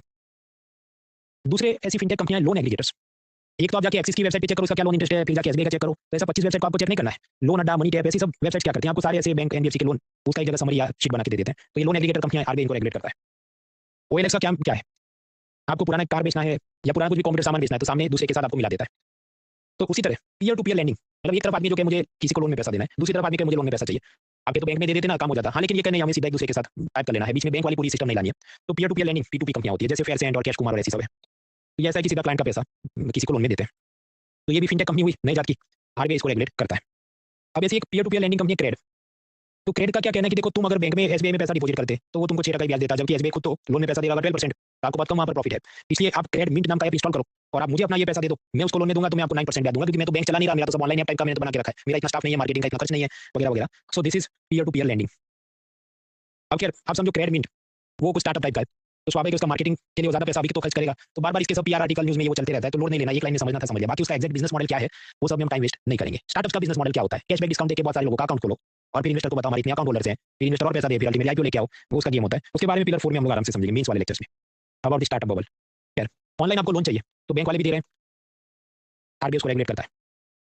कोई स्टार्टअप को लोन में पैसा चाहिए, आपको बैंक में तो जा सकते हैं, लेकिन अलग किस्म का उसको लोन चाहिए किसी और इन्वेस्टर से, तो वेंचर कैपिटल फंड वीसीएफ वो लोग ये काम करते हैं, और इसे कौन रेगुलेट करता है, सेबी। तो या तो आरबीआई या सेबी, आपको जैसे और भी जो रेगुलेटर है कोई ना कोई रेगुलेट करता है और ऑनलाइन आपको लोन मिलता हो, दैट इज पॉसिबल। लेकिन ऐसे किसी भी रेगुलेटर के परव्यू या दायरे के बाहर भी तो ऑनलाइन लोन दिए जाते हैं, mafia don Chinese Android apps जो बनाए जाते हैं जहां पर आपको लोन दिया जाता है, लेकिन वो मोबाइल ऐप आपका सारा एक्सेस मांग लेता है, फिर आपकी प्राइवेट फोटोज और वो सब वो करके आपको ब्लैकमेल करता है। तो ये तो सब इलीगल काम हुआ ना, तो ये भी ऑनलाइन लेंडर्स है पर ये इलीगल टाइप है, बिकॉज वो किसी भी रेगुलेटरी परव्यू के बाहर है। फिर तो इस पे आरबीआई टाइट करना चाहते हैं, लेकिन इनके स्कैम चलते रहते हैं वगैरह वगैरह बात है। ये जो फिनटेक कंपनियां है, पेटीएम और ये जो peer to peer lending, account aggregation, ये सब नए जाते हैं, इन्होंने जो खोला डिजिटल टेक्नोलॉजी का, अलग अलग लोग किसे रेगुलेट करते हैं कि जैसे mobile wallets, MobiKwik, PhonePe वगैरह, peer to peer lenders, account aggregators, लंबी चौड़ी लिस्ट है, वो हमने देखा तो आरबीआई उसे रेगुलेट करता है। फिर कुछ होते हैं डिस्काउंट ब्रोकर्स, जैसे जीरोधा, उसका मालिक है नीतीश कामत या कोई जो मोदी जी से लेकर सब बड़े लोगों का पॉडकास्ट करता है, हाँ तो वो जीरोधा तो शेयर बाजार टाइप का है, तो उसे सेबी रेगुलेट करता है। They are called discount brokers. Discount broker कैसे वो हम आगे समझेंगे, अभी हम समझो कि वो डिजिटल है, सब ऑनलाइन आप उससे शेयर बाजार में पैसा इन्वेस्ट कर सकते हैं। उसी तरह इंश्योरेंस एग्रीगेटर की एलआईसी की इंश्योरेंस पॉलिसी क्या, ओरिएंटल और न्यू इंडिया इंश्योरेंस का क्या पॉलिसी चला है, आपको 3 जगह वेबसाइट नहीं खोलनी, आप कंपेयर कर सकते हो policybazaar.com पे, तो इसे कौन रेगुलेट करेगा, ये फिनटेक कंपनी से इंश्योरेंस का रेगुलेटर आईआरडीआई रेगुलेट करता है। तो यस फिनटेक कंपनीज का अलग अलग depending on the type of work they are doing there could be different different regulators. मैंने आपको जो ब्रेक से पहले बताया प्रेस काउंसिल ऑफ इंडिया जो अखबारों को रेगुलेट करती है, दिस इज सरकारी रेगुलेटर स्टैट्यूटरी बॉडी। लेकिन कुछ बिना कोई सरकारी लॉ कॉन्स्टिट्यूशनल प्रोविजन के खुद से बन चुके हैं, खुद से उन्होंने क्लास का मॉनिटर खुद को अपॉइंट कर लिया है, तो सेल्फ रेगुलेटरी ऑर्गेनाइजेशन, जैसे टीवी चैनल का हमने देखा news broadcaster and digital association. Digital association क्यों, क्योंकि मान लीजिए ललन टॉप जैसे ऑनलाइन यूट्यूब के न्यूज चैनल, उसके खिलाफ कंप्लेन करनी तो किधर जाओगे, तो ये उनका खुद का सेल्फ अपॉइंटेड क्लास मॉनिटर है। उसी तरह हमने आगे देखा कोऑपरेटिव बैंक का हिसाब ऐसा बनाया। उसी तरह फोन पे, पेटीएम टाइप की जो फिनटेक कंपनियां हैं, इन्होंने कहा हम भी अपना एक क्लास मॉनिटर खुद से बना देते हैं, उसका नाम है fintech association for consumer empowerment face, इसका फुल फॉर्म याद नहीं रखना है, तब भी इन्होंने भी अपना एक सेल्फ रेगुलेटर बना दिया। आरबीआई ने कहा ओके ये सेल्फ रेगुलेटर है, हम ऐसा एक्सेप्ट करते हैं, हम इसको रिकॉग्नाइज करते हैं। अब कुछ लोगों को प्रश्न होगा भाई आरबीआई ऐसा क्यों रिकॉग्नाइज कर रहा है, ताकि आरबीआई का वर्कलोड कम हो। समझो पेटीएम में आपका कैशबैक आया नहीं आया, छोटा मोटा ट्रांजैक्शन एरर है, सीधा सब लोग आरबीआई के डिजिटल ओम्बड्समैन पे जाएंगे तो कंप्लेन बढ़ जाएगी। इसलिए आरबीआई तुम अपना खुद से देख लो, फिर जो कंप्लेन नहीं होती तो वो कस्टमर मेरे पास आएगा तो मैं देखूंगा। तो these are SRO body, self regulatory organisations. Now credit rating companies, आपको लोन चाहिए आप अप्लाई करेंगे, लेकिन बैंकर या जो भी लैंडर है वो चेक करेगा कि लोन चुकाने की औकात है कि नहीं। तो जैसे कि इंडिविजुअल पर्सन, एक एक आदमी को लोन चाहिए तो उसका सिविल स्कोर देखा जाए, तो सिविल वो जो भी एक संस्था है ऐसी जो आपकी क्रेडिट इन्फॉर्मेशन कंपनी के रूप में काम करती है और आपका स्कोर मान लो 0 से 800 या जो भी वो बनाए, जितना अच्छा स्कोर है तो बैंकर जल्दी लोन पास करेगा, इंटरेस्ट भी कम चार्ज करेगा, वगैरह वगैरह। तो ये क्रेडिट इन्फॉर्मेशन कंपनी सीआईसी, उनको रेगुलेट करने का अलग कानून है, आरबीआई इनको रेगुलेट करता है। अब जो सीआईसी का एक्ट है इसमें ऐसा लिखा है कि ये सिविल और ऐसी जो भी संस्थाएं हैं ये बोरोवर की कंसेंट के बिना उसका डेटा कलेक्ट कर सकती है। क्या आपने अप्लाई किया और सिविल स्कोर चेक करने की नौबत आई तो सिविल वाला आपका पूरा इतिहास चेक कर सकता है। तुमने पहले कहां लोन लिया था, तुमने उसको लोन चुकाया था कि नहीं, तुम्हारा बैंक में कितना बैलेंस है, तुम्हारा क्रेडिट कार्ड का क्या हिस्ट्री है, yes they can do everything without asking your permission. क्यों? क्योंकि कानून में ऐसा लिखा है कि they can do it without your permission. अब इस पे स्वाभाविक है किसी ने पीआईएल की, ये सब गलत हो रहा है, हमारा डेटा वैसे नहीं यूज कर सकते। आरबीआई ने सुप्रीम कोर्ट को ये कहा कि जब कानून में ऐसा लिखा है तो ऐसा ही होगा, ये सब पीआईएल पे ध्यान ना दिया जाए। तो individual borrower will have credit information companies और उसका वो सब चेक करेंगे। अगर कंपनी को लोन चाहिए जैसे रिलायंस अदानी, तो ये तो कॉर्पोरेट एंटिटी हो गई, इनको लोन चाहिए तो वो वैसे बॉन्ड्स इशू करेंगे, तो उस वक्त उनका भी रेटिंग होना चाहिए कि ये सेफ है कि रिस्की है। तो ए बी सी डी ऐसा रेटिंग होता है, वो रेटिंग करने वाली संस्थाओं का नाम अलग है, क्रेडिट रेटिंग एजेंसी। उनको रेगुलेट करने वाली संस्था है जो शेयर बाजार का काम देखती है। तो स्टैंडर्ड पुअर, मूडी, ये सब क्या क्रेडिट रेटिंग एजेंसी जो अलग काम करती है। मतलब काम तो वही अपन वो कंपनियों के लिए करती है, एक एक आदमी के लिए नहीं करती। हमारे कॉन्स्टिट्यूशन में कुछ 7 शेड्यूल है कि सिटीजनशिप उस पर केवल भारत सरकार कानून बना सकती है, एग्रीकल्चर पर केवल स्टेट गवर्नमेंट कानून बना सकती है, इंसॉल्वेंसी, बैंक्रप्सी और बहुत सारी ऐसी चीजें उसमें यूनियन और स्टेट दोनों कानून बना सकते हैं, लेकिन यूनियन का लॉ स्टेट के ऊपर सुपीरियर माना जाएगा। लास्टली रेसिडुअरी सब्जेक्ट, कि जब आजादी मिली कॉन्स्टिट्यूशन लिखा गया तो उनको तो पता नहीं था कि पबजी नाम का कोई वीडियो गेम भी आएगा और उसको भी रेगुलेट करना होगा, तो वो तो कहीं लिखा ही नहीं है कॉन्स्टिट्यूशन में, तो उसे कौन रेगुलेट करे। तो ऐसे जो रेसिडुअरी सब्जेक्ट्स हैं जिसका कहीं कभी जिक्र नहीं है संविधान के अंदर, तो वो सारा नया नया जो भी पैदा हो जाए उसको कौन रेगुलेट करेगा? Union government. तो रेसिडुअरी सारे सब्जेक्ट किसके हाथ में आएंगे? Union government. उसी तरह रेगुलेटर हमने बना दिया कि बैंकों को आरबीआई रेगुलेट करे, शेयर बाजार को सेबी करे, इंश्योरेंस को आईआरडीआई, पेंशन कंपनी को तीसरा चौथा, लेकिन फिर कुछ नई जात का एनबीएफसी पैदा हो गया, पी2पी, जिसकी हमको कल्पना नहीं थी, जिसके बारे में सोचा नहीं था, और उसे कोई और रेगुलेट नहीं कर रहा है, तो फिर आरबीआई उसको रेगुलेट करता है, जैसे ये peer to peer lenders, account aggregators वगैरह वगैरह। मान लो कोई और उसका रेगुलेटर बन जाए, मान लो जीरो था जो कि शेयर बाजार का काम करता है, तो फिर सेबी करेगा कि हमारे हक में आता है। Anyways now moving to SEBI. SEBI का क्या काम है वो पिलर 1C में उसके 4-5 लेक्चर जो जाएंगे सुकून से पढ़ेंगे। अभी के लिए मैं हिंदी दे देता हूँ। सेबी एक तो शेयर ब्रोकर्स को रेगुलेट करता है। शेयर ब्रोकर्स मतलब क्या? आपसे पैसा लेके आगे शेयर बाजार में इन्वेस्टमेंट में आपको मदद करे, आपको पूछ के आपकी मर्जी से आपको मेरा पैसा टाटा में लगाना है, रिलायंस में लगाना है, तो वो सब आपको बीच में फैसिलिटी देते हैं। अब ऐसे जो शेयर ब्रोकर होते हैं, मोतीलाल ओसवाल, शेर खान, इन्हें हम कहते हैं ट्रेडिशनल ब्रोकर, कि जो अपना फिजिकल ऑफिस, सेल्स, मार्केटिंग का स्टाफ सब लेके बैठे। अब आप जितनी बार शेयर खरीदेंगे 100 रुपये का, तो ट्रांजेक्शन पे मान लो वो 0.50% अपना कमीशन चार्ज करते हैं, इसलिए वो ब्रोकर कहे जाते हैं। अब ये 0.5 पैसे से नए लोग आ गए, इनको कहा जाता है डिस्काउंट ब्रोकर, क्योंकि ये लोग अपनी कोई फिजिकल ब्रांच या ऐसा सेल्स का स्टाफ और ऐसा बहुत नहीं रखते। ये जीरो का क्या है, उसने ऐप बना दिया है, ये अपने आप लॉगिन करो, अपना अकाउंट खोलो और उसमें कमांड दे के खुद की मर्जी से शेयर खरीदते रहो, कभी रिलायंस का, कभी टाटा का, कभी स्विगी का, कभी जोमेटो का, जो भी। तो स्वाभाविक है ये आपसे कमीशन मांगेगा क्योंकि इसके खुद के खर्चे कम है, तो हो सकता है 0.03% ही कमीशन मांगे, इसलिए इसको क्या कहता है? सस्ता वाला ब्रोकर है, डिस्काउंट ब्रोकर है। तो इन दोनों को कौन रेगुलेट करेगा? SEBI. Next, mutual funds. Mutual fund अलग ऐसे कि वो सिर्फ आपसे पैसा लेते हैं, लेकिन आपको पूछते नहीं कि स्पेसिफिक तुम क्या बोलते हो, कौन सी कंपनी में मैं ये पैसा डालूं, रिलायंस में या अदानी में? नो, वो म्यूचुअल फंड का खुद का मैनेजर एनालिस्ट खुद डिसाइड करता है। उसी तरह राइट्स, आपका पैसा रियल एस्टेट प्रोजेक्ट में डालेंगे, इनवाइस आपका पैसा इंफ्रास्ट्रक्चर प्रोजेक्ट में डालेंगे, इन सबको भी सेबी रेगुलेट करता है। नेक्स्ट वीक सुकून से पढ़ेंगे। Third, underwriting. देखिए कंपनी को फर्स्ट टाइम जनता से पैसा उठाना शेयर्स में, तो अपना इनिशियल पब्लिक ऑफर लॉन्च करते हैं, लेकिन उसकी पूरी जो टेक्निकल पेपर वर्क और प्रोसेस है उसमें उसे मदद करने वाले लोगों को हम कहते हैं अंडरराइटर्स। तो ये अंडरराइटर्स जो होते हैं उनको टेक्निकली कहा जाता है, अमेरिका में इन्वेस्टमेंट बैंकर्स हैं, ब्रिटेन में उनको कहा जाता है मर्चेंट बैंकर्स हैं। मतलब होगा तो यही, मान लो आईसीआईसीआई पर उसका लाइसेंस अलग होता है और वो सेबी उसको रेगुलेट करता है क्योंकि शेयर बाजार में जा रहा है। Similarly wealth management for rich people, for example एक इन्वेस्टमेंट बैंकर क्या करेगा? नॉर्मल बैंकर क्या करता है? आपसे पैसा लेके लोन में घुमाता है। इन्वेस्टमेंट बैंकर अलग है, वो मुकेश अंबानी के मेरे 500 करोड़ का मैं क्या करूं, तो इन्वेस्टमेंट बैंकर उसका वेल्थ मैनेजमेंट करेगा कि चलिए इसमें से कुछ फिक्स डिपॉजिट करवाएंगे, कुछ का गोल्ड खरीदेंगे, कुछ के बिटकॉइन खरीदेंगे, कुछ की प्रॉपर्टी, कुछ के शेयर्स, तो वो अलग जात का बड़ा गेम खेलते हैं। तो आरबीआई के हक में वो नहीं आता है, वो सब सेबी के हक में आता है। वेंचर कैपिटल फंड्स, वो स्टार्टअप कंपनियों को पैसा मोबिलाइज करने में मदद करते हैं, कैसे वो नेक्स्ट वीक देखेंगे, इसको भी सेबी रेगुलेट करता है। डिस्काउंट ब्रोकर को भी सेबी रेगुलेट करता है। देन स्टॉक एक्सचेंज, जहां पर ये शेयर्स का बाइंग सेलिंग होता है, Bombay stock exchange, national stock exchange. Depository, shares आप समझो आज की तारीख में आप खरीदोगे तो पेपर में नहीं मिलते, आपको डिजिटली आपके अकाउंट में दिखते हैं, तो पेपर में वो पैसा किधर, या पेपर में वो शेयर्स कहां पर है? डिपॉजिटरी में पड़े हैं, जैसे एनएसडीएल, सीडीएसएल। तीसरा, जब आप ये शेयर को बाय सेल करते हैं तो सामने वाली पार्टी बिना डिलीवरी देके भाग गई तो क्या? तो बीच में क्लियरिंग हाउसेस होते हैं जैसे सीसीआईएल। तो कलेक्टिवली ये जो तीनों चीज हुई, stock exchange, depository and clearing houses, ये तीनों को हम कहते हैं मार्केट इंफ्रास्ट्रक्चर इंस्टीट्यूशन, एमआईआई, और इनको कौन रेगुलेट करता है? सेबी। ये इस टाइप का इकोनॉमिक सर्वे ने बात किया, ये तो कॉमन सेंस की बात है, शेयर बाजार का सब वही रेगुलेट करता है, लेकिन इनको कलेक्टिवली क्या कहा जाता है वो भी याद रखना है, they are called market infrastructure institutions. क्योंकि इकोनॉमिक सर्वे कुछ बार how many of the following are part of it, तो दिस थ्री, फिर चौथा कोई नाम लिखा हो वेंचर कैपिटल फंड, तो उसका पार्ट नहीं है, सिर्फ ये तीन ही है। नेक्स्ट, आरबीआई का हमने देखा, पहले होम लोन का रेगुलेशन नेशनल हाउसिंग बैंक देखता था, फिर उसे वो काम छीन के भारत सरकार ने आरबीआई को दे दिया। तो मान लो जैसे डीएचएफएल है जो कि बैंक तो नहीं है, एनबीएफसी कंपनी है, लेकिन होम लोन दे रही है, तो कौन रेगुलेट करेगा? आरबीआई। फिर एक चीज थी forward market commission. Forward market commission का काम था सब कमोडिटी मार्केट, मतलब गोल्ड और एग्रीकल्चर के बड़े बड़े जो वायदा बाजार होता है उसको वो देखता था। उसमें स्कैम हो गया तो सरकार ने वो संस्था ही बंद कर दी और अब से वो सारा काम सेबी के हाथ में आ गया। वो मामला क्या है, खुद में 15 मिनट मांगेगा, वो हम लोग नेक्स्ट वीक देखेंगे। अभी के लिए मान लो क्या सेबी कमोडिटी मार्केट और ये सब देखता है। आगे आईआरडीआई तो इंश्योरेंस की कंपनियों को रेगुलेट करेगी, पेंशन की जो कंपनी है उसको रेगुलेट करने के लिए पीएफआरडी है, उसमें मैं डिटेल में नहीं जा रहा क्योंकि पिलर 1 डी में हम डिटेल में ये सब पढ़ेंगे, जो भी योजना प्रधानमंत्री जन आरोग्य योजना, एनपीएस, सब वो देखेंगे पिलर 1 डी में। Presently we are in pillar 1 B. Home loan company DHFL तो मैंने हिसाब बताया, उसको आरबीआई देखता है। Then nidhi company, nidhi company ऐसी है कि वो मेंबर्स बनाते हैं और मेंबर्स का पैसा कलेक्ट करते हैं और उसी मेंबर में से किसी को लोन में देते हैं। इसे ministry of corporate affairs regulate करता है। इसका बहुत लोड नहीं लेना है, ये तो क्लासिफिकेशन में कहीं कहीं आता है, आईएएस में तो नहीं पूछते, छोटी वाली परीक्षाओं में, तो मैंने आपको बता दिया। देन माइक्रो फाइनेंस कंपनी, ये भी मिलता जुलता है कि यहाँ पर मेंबर्स बनाते हैं। नहीं, माइक्रो फाइनेंस तो हमने देख लिया, माइक्रो फाइनेंस नहीं, वो chit fund, just a minute, micro finance तो अभी हमने आगे देखा। माइक्रो फाइनेंस क्या करता है, गरीबों को लोन में पैसा देता है, तो आरबीआई भी रेगुलेट करती है थोड़ा बहुत, मिनिस्ट्री ऑफ कॉर्पोरेट अफेयर्स भी रेगुलेट करती है, so that is micro finance. Now उसके बाद आता है चीट फंड। चीट फंड ऐसा है कि वो भी मेंबर्स बनाता है, निजी कंपनी जैसा है, मेंबर्स बनाता है, उनका पैसा कलेक्ट करता है और उसी में से एक आध मेंबर को लोन में पैसा देगा, तो चीट फंड होते हैं। चीट फंड का थोड़ा काम अलग है, उसे स्टेट गवर्नमेंट के रजिस्ट्रार फॉर चीट फंड्स वो रेगुलेट करते हैं, फिर कुछ स्कैम हुए तो बहुत बड़ी 100 करोड़ का अगर वो मोबिलाइज करे तो फिर सेबी बीच में आ जाएगा, ऐसे सब रिफॉर्म्स लिए गए। वो मामला क्या था वो हम लोग पिलर 1D में देखेंगे चीट फंड स्कैम के साथ। हालांकि उसका हम बहुत स्ट्रेस नहीं लेंगे क्योंकि चीट फंड स्कैम समझो 10-15 साल पुरानी मैटर हो गया, वो इतना लाइमलाइट में नहीं रहता। तो chit funds are NBFC regulated by state registrar for chit funds. तो हमने रेगुलेटर के हिसाब से क्लासिफाई कर दिया एनबीएफसी को। आगे मुद्दा आता है कि एक और भी तरीका है क्लासिफाई करने का कि आप इन एनबीएफसी को पूछो क्या तुम लोग डिपॉजिट ले सकते हो, तो बजाज फिनसर्व कहेगा कि हाँ मैं तो डिपॉजिट ले सकता हूँ। तो ऐसी भारत में केवल 100 ही एनबीएफसी कंपनियां जो डिपॉजिट टेकिंग है, तो मैं उसको कहूँ एनबीएफसी डी डिपॉजिट टेकिंग। अब वो भी डिपॉजिट लेती है तो कैसी टाइम डिपॉजिट लेंगी और उस पर सीआरआर नहीं लगता, उस पर सिर्फ फैसला लगता है, वो मैं आगे ब्रेक से पहले देख लिया। बाकी भारत में करीब 10,000 जितनी और एनबीएफसी कंपनियां, लेकिन उसमें से कोई भी जनता से डिपॉजिट नहीं ले सकती, म्यूचुअल फंड का कंट्रीब्यूशन या वो सब डिपॉजिट नहीं माना जाता। अब ऐसी जो non deposit taking NBFC company है, आपके तो पैसा लाता कहां से, वो जनता को शेयर्स बॉन्ड ये सब में के लिए पैसा कलेक्ट करता है, उस तरह से उसका गेम होता है। अब ऐसी जो non deposit taking NBFC company है, उसमें अगर कोई ऐसी कंपनी हो जिसके पास 500 करोड़ या उससे ज्यादा की एसेट्स हो, जैसे ILFS, L and T finance, तो ये non deposit taking debt systematically important ऐसी एनबीएफसी मानी जाती है। तो क्लासिफिकेशन में मतलब ऐसा भी एक कार निकलता है, हालांकि इसका भी बहुत लोड नहीं लेना है, कुछ बार इकोनॉमिक सर्वे बात करता है कि देखो ऐसे पूरा स्ट्रक्चर है, otherwise need not worry too much. Deposit taking non deposit taking में कुछ सिस्टमैटिकली इंपॉर्टेंट है क्योंकि उनके पास 500 करोड़ की एसेट्स है। फिर बचते शैडो बैंक, उसमें वापस यही आएगा आईएलएफएस जिसके पास करोड़ों रुपए के लोन घुमा के रखे हैं, एसेट्स हैं, और वो कुछ जोखिम रिस्क उत्पन्न करता है, तो इसलिए उनको वो बैंक नहीं है लेकिन फिर भी बैंक जैसा कुछ ना कुछ काम करते रहते हैं। शैडो बैंक उनके बारे में हम लोग सुकून से पढ़ेंगे पिलर 1B2, मतलब रविवार या सोमवार तक वहां पर हम पहुंच जाएंगे, तब देखते हैं। उसी तरह एक एनबीएफसी मुद्रा।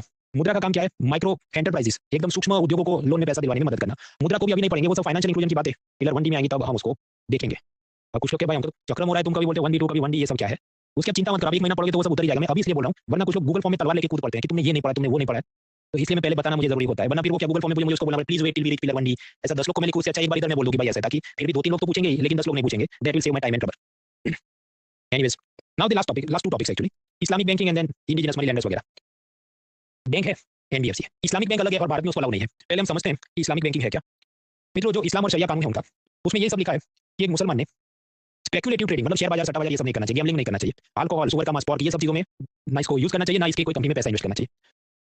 एंड लास्टली, एक मुसलमान ने ना तो ब्याज देना चाहिए ना किसी से ब्याज लेना चाहिए।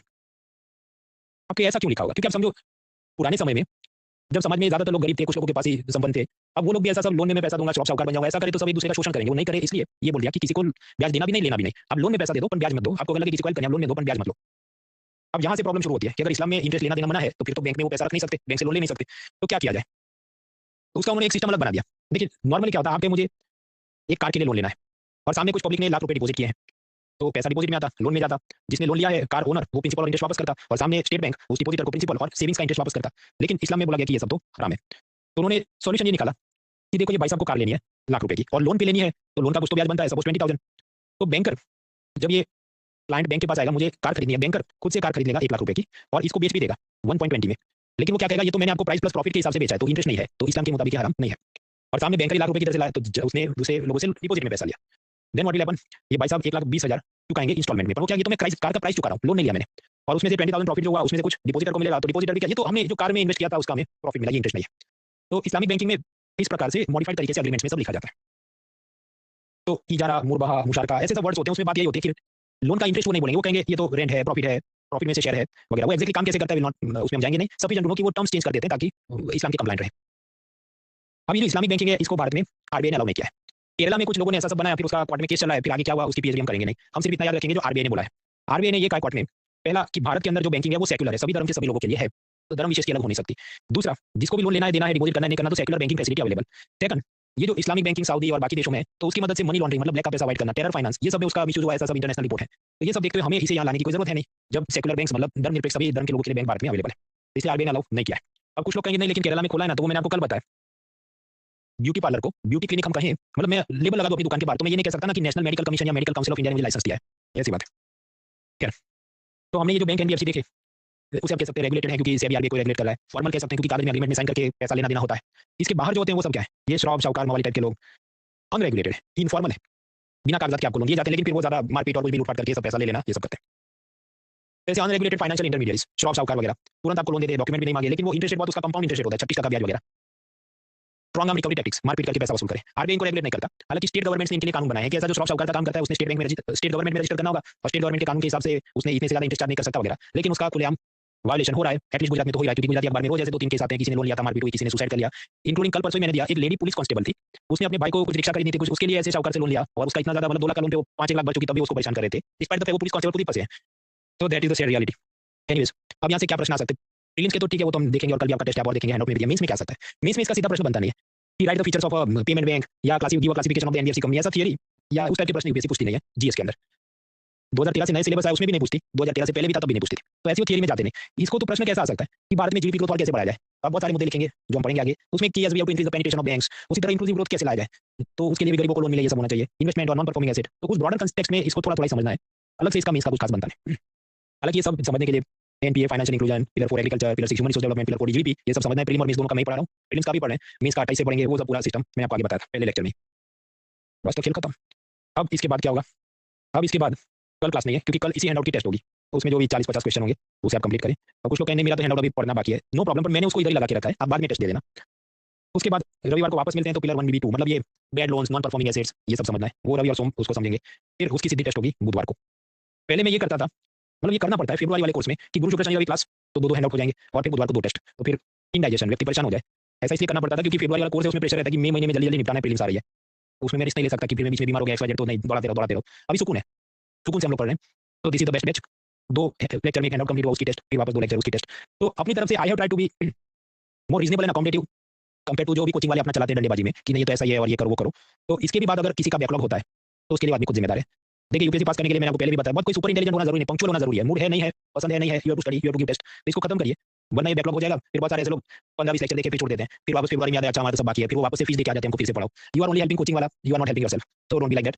क्लास में इधर एंड करता हूं, तो कल छुट्टी है, पर वो पढ़ने की छुट्टी है, रविवार को हम लोग वापस मिलेंगे। So I end the class here, see you tomorrow night, let's take it.